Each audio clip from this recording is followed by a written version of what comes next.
Voilà. Bon, alors bonjour à tous. On est aujourd'hui le 29 qui se lève. Donc, on est en train d'entamer maintenant le nouveau chapitre 4 du Tanya. On avait vu dans le précédent chapitre que l'Admorazaken nous avait présenté en fait une dimension qui existe donc au niveau de chaque âme. Donc, toutes les âmes qui ont donc à chaque niveau, quel qu'il soit, on retrouve la notion des 10 sphirotes qui correspondent aux 10 manifestations qui se divisent en trois. Donc, les trois premières étant ce qu'on appelle le sechel, l'intellect, ce sont en fait aussi, sont appelées les mères, d'accord, parce qu'elles vont engendrer et donner naissance aux sept inférieurs, que sont donc les midotes, qui sont liés avec les midotes émotionnelles, qui démarrent donc à partir de Chesed jusqu'à Malchut, et qui elles-mêmes sont en fait le résultat qui est donné par les trois premières, qui donc vont susciter en nous un sentiment donc de crainte et d'amour de Dieu, puisque les deux premières Chesed et Gvura sont en fait en même temps les deux véritables sentiments principaux. Les autres sont simplement des composantes de ces deux premières. Alors maintenant, on va rentrer dans une autre dimension. L'Admorazaken va maintenant nous expliquer que il nous dit que Vérod, Yesh Lechol Nefesh Elokit Shlosha Levushim. Il y a en plus de ces 10 facultés, les 10 facultés abordées au chapitre 3, chaque âme divine a trois vêtements. L'âme possède donc trois pouvoirs qui sont des pouvoirs auxiliaires, qui sont ce qu'on appelle des instruments auxquels, donc à partir desquels l'âme va pouvoir s'exprimer. D'accord? Donc l'âme qui est spirituelle a besoin de pouvoir venir dans ce monde et agir. Pour agir, elle a besoin de ces trois vêtements-là. Donc, comme des vêtements, l'âme peut les utiliser, les mettre, et quand l'âme utilise une de ces trois forces, eh bien, on dit elle en est revêtue. Et à l'image donc d'un vêtement que l'on met sur soi, eh bien, ils vont traduire, on sait qu'un vêtement peut traduire aussi la beauté d'une personne, ça peut donner aussi des vêtements qui vont donner une notion, une connotation de noblesse pour celui qui les porte. Eh bien, l'intellect et les sentiments de l'âme trouvent donc à s'exprimer par ces pouvoirs que sont les vêtements. Chez M. Marshava Dibur Maaseh, chez le Tariq Mizot à Torah, et il nous dit tout de suite, ces trois vêtements sont la pensée, la parole et l'action dans les 613 commandements de la Torah. Donc la Moazaken va maintenant expliquer comment l'âme divine s'habille de ces vêtements et s'exprime à travers eux. Que chez Adam, Mekayem Bamaase Mizvot Maasiot, il nous dit tout de suite, lorsqu'un homme accomplit par l'action tous les commandements qui requièrent donc un acte physique, par exemple quand il met les tefilines ou alors il va porter les tzitzit, eh bien au bédibour ou alors quand il va s'exprimer, quand il va le faire avec la parole, ou au seik bepirouche kol tarim mizot belchotéen, par exemple il va s'employer à étudier l'explication de tous les 613 commandements et les lois qui régissent ces commandements, c'est-à-dire quand la parole va être engagée dans l'étude de la Torah, qui est donc l'exposé des commandements, par exemple dans le traité par exemple de Brachot, qui va traiter des commandements et des lois relatives aux bénédictions. Le traité Shabbat, lui, va traiter des commandements et des lois relatives au Shabbat. Eh bien, quand il fait ça, il le fait donc par sa bouche en étudiant les mots de la Torah, en les prononçant. Au Marshava ou Masik Kolma Shev Charlo Lasik de Pardes sa Torah. Et donc, avec le troisième vêtement qui est la pensée, eh bien, il va l'utiliser quand il comprend ce qu'il est capable de comprendre dans le Pardes. Le Pardes, c'est les 4 niveaux d'interprétation de la Torah. Le mot Pardes signifie également aussi le mot un verger. D'accord? Et ici, il est utilisé ici comme un acronyme des 4 mots qui sont le pshat, le remez, le drouche et le sod, qui signifient respectivement le sens littéral de la Torah, l'allégorie, l'homélie, les homélies, tout ce qui est les histoires et autres, et l'ésotérique, tout ce qui est la Kabbale. Ces 4 niveaux d'interprétation, ce sont les 4 niveaux d'interprétation des Écritures.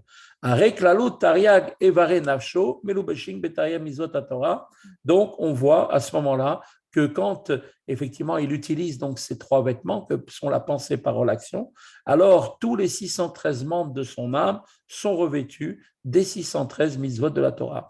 Donc, il nous donne tout de suite un parallèle immédiat. Le Zaken nous dit que de la même façon que le corps humain est composé lui-même de 248 membres et de 365 vaisseaux sanguins qui correspondent à 248 commandements positifs de la Torah et aux 365 préceptes négatifs, donc ce qui fait que les 613 commandements de la Torah, eh bien, l'âme comprend les 613 commandements, les 613 membres spirituels. Chaque membre correspond à un commandement particulier. Et donc, quand l'âme observe l'ensemble des 613 commandements au moyen de ces trois vêtements que sont la pensée, parole et action, alors à ce moment-là, tous les 613 membres de l'âme, si on peut dire, sont revêtus des 613 commandements de la Torah.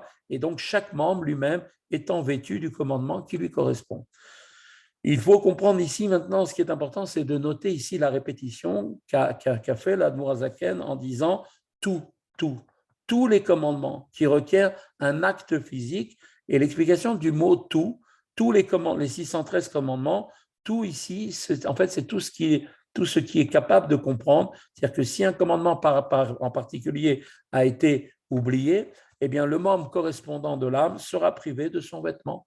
Voilà, de la même façon que chaque partie d'un vêtement est fait avec plusieurs parties, eh bien, l'ensemble des 613 commandements correspond au vêtement tout entier. Donc, si un seul manque, il va manquer un morceau de ce vêtement. Ainsi, on peut voir dans un sens beaucoup plus général que par l'observance des commandements au moyen de la pensée, la parole et par l'action, l'âme tout entière va se revêtir de tous les 613 commandements de la Torah. Et donc, le Admour Hazaken va maintenant nous préciser de quel vêtement la pensée, la parole ou l'action, chaque composante de l'âme va se revêtir en particulier. D'accord? Donc, quand l'âme a utilisé le vêtement de la pensée, elle va pouvoir réaliser une certaine mitzvot. Quand elle va utiliser la parole, c'est d'autres. Et quand elle va faire des actions, eh bien là, ce vêtement-là sera composé en particulier de mitzvot particulières. Alors, nous dit Bepratout, Bebechinot, Chabad, Shebenavshu, Milubeshet, Baasagat, Torah, Sheu, Masig, Bepardes. Il nous dit de façon plus détaillée, les Chabad de son âme, donc ses facultés intellectuelles, sont revêtues de quel niveau? De sa compréhension de la Torah. C'est le niveau qu'il comprend, qu'il est capable de comprendre dans les 4 niveaux d'interprétation du Pardes dont on a parlé tout à l'heure, chacun selon ses capacités, son aptitude intellectuelle et la racine de son âme en haut. L'aptitude intellectuelle et la disposition générale d'un individu à comprendre effectivement, donc la racine de son âme, elle va déterminer le domaine de la Torah pour lequel il a la meilleure aptitude, d'accord? Par exemple, un homme dont l'âme se rattache au niveau, par exemple, du sens littéral, le pshat, est particulièrement à même de comprendre le sens premier de la Torah.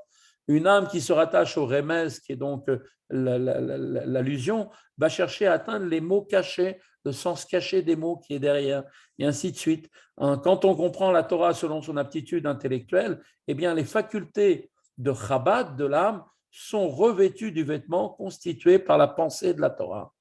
Et donc, midot shen yira va'ava banfehem betoldotem edubeshot bekiyum hamizvot bemaaseh bedibur sheu talmud Torah keneget kulam.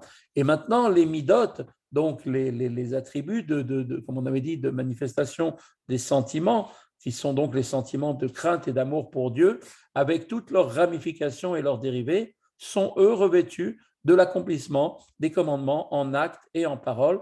En parole, qu'est-ce que ça signifie? Eh bien, ça veut dire l'étude de la Torah, par l'étude de la Torah, qui elle-même équivaut donc à tous les commandements réunis. Donc, on voit maintenant ce que nous affirme ici Rabbi Shneur Zalman, nous dit, selon cette affirmation, il nous dit, en fait, que selon, effectivement, le niveau de la Torah que l'on va comprendre, eh bien, ça va être, en fait, le niveau de l'intellect, la faculté de l'âme, va se revêtir de la pensée, et en fait, tout cela maintenant ne nous pose plus de problème, il n'y a aucune difficulté à comprendre. Il va effectivement nous dire que effectivement la Torah a pour véhicule le vêtement donc de la pensée, bien sûr aussi la parole, bien sûr, et aussi l'action, puisque nous allons aussi bouger les lèvres. En revanche, tout ce qu'on vient de dire, donc maintenant l'Admour Hazaken va nous expliquer que la plénitude de l'observance des commandements exige aussi, bien sûr, l'amour et la crainte de Dieu pour donner à cette observance la perfection générale, d'accord, par la vitalité et les profondeurs des sentiments qui sont exprimés à ce moment-là, quand on les ressent, cet amour et cette crainte de Dieu.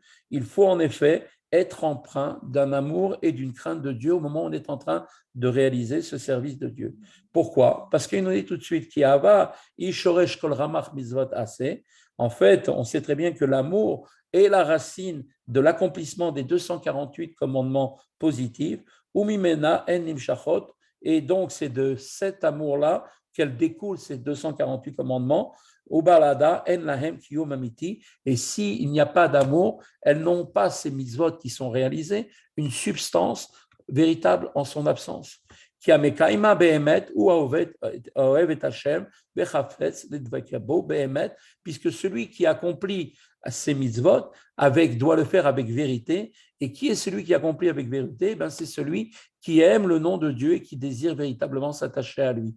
Donc on voit que l'amour doit être effectivement essentiel parce que c'est ce qui doit donner le tampon de vérité à nos actions.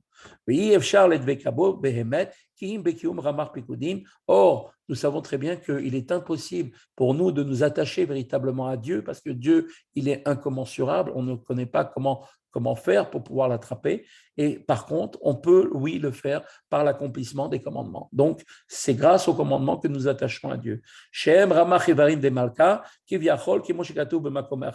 Et donc, comme il est expliqué par ailleurs, c'est rapporté là-bas dans le Tikkun Zohar, il est dit que, en fait, le roi de l'univers, Akadosh Baruch Hu, les commandements sont en fait les 248 membres du roi, si on peut s'exprimer ainsi, comme cela va être expliqué par la suite.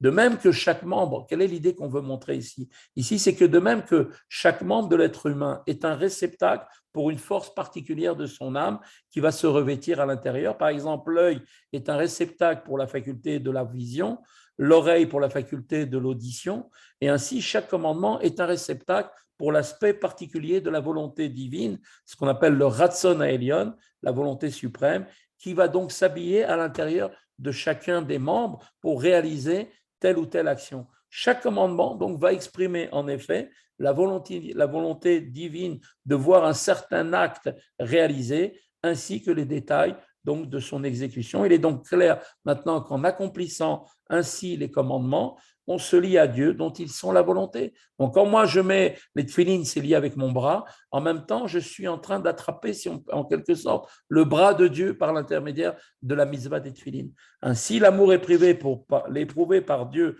va donc se revêtir et donc s'exprimer dans l'accomplissement des 248 000 commandements positifs.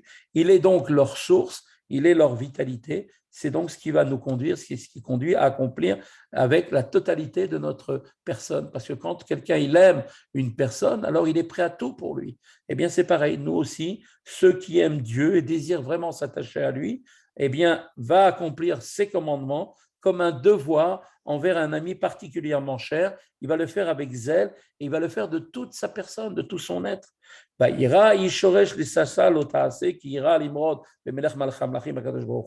Et la crainte, elle, par contre, est la racine de l'observance des 365 commandements négatifs. Pourquoi? Parce que celui qui craint Dieu, eh bien, il ne veut pas non plus se rebeller. Il a peur de se rebeller contre le roi des rois, Kadosh Baruch Hu. Et en agissant de manière contraire à sa volonté, aussi, il va donc se garder de toutes les choses qui sont interdites par Dieu.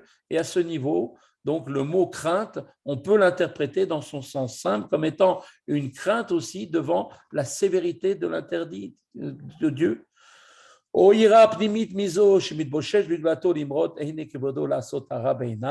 alors il peut être une personne qui a un plus haut niveau, il peut craindre une crainte beaucoup plus profonde.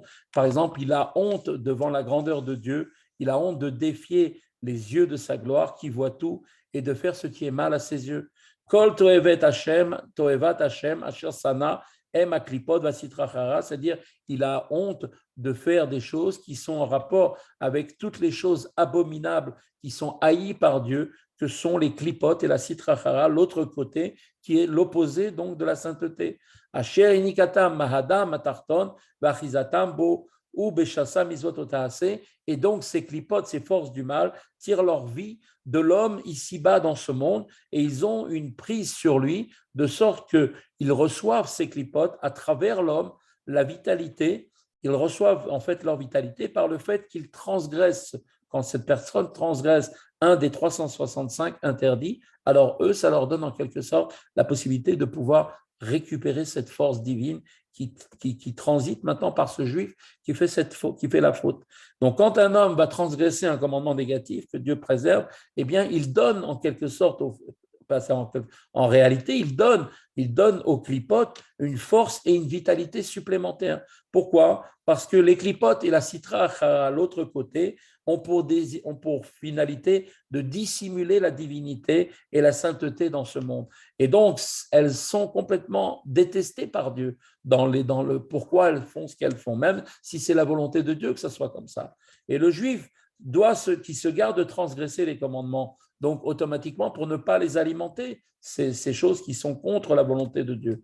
Il éprouve, lui, un sentiment, cette personne à un certain niveau, et doit être en mesure, il est capable, lui, ne peut pas avoir peur simplement parce qu'il a peur de la punition ou autre. Il a peur, il éprouve un sentiment de honte à l'idée de transgresser, de faire une transgression et de donner ainsi la vie aux forces des clipotes. Et ainsi, la crainte de Dieu va chez cette personne se revêtir, s'exprimer dans l'observance des commandements négatifs, puisqu'elle va inspirer à cet homme-là le refus de fauter. On voit maintenant avec clarté comment l'amour et la crainte de Dieu se rattachent à l'accomplissement des commandements et comment les midotes sont la source et la vitalité de l'observance des commandements en actes et en parole. Voilà, on a terminé le cours du Tanya d'aujourd'hui.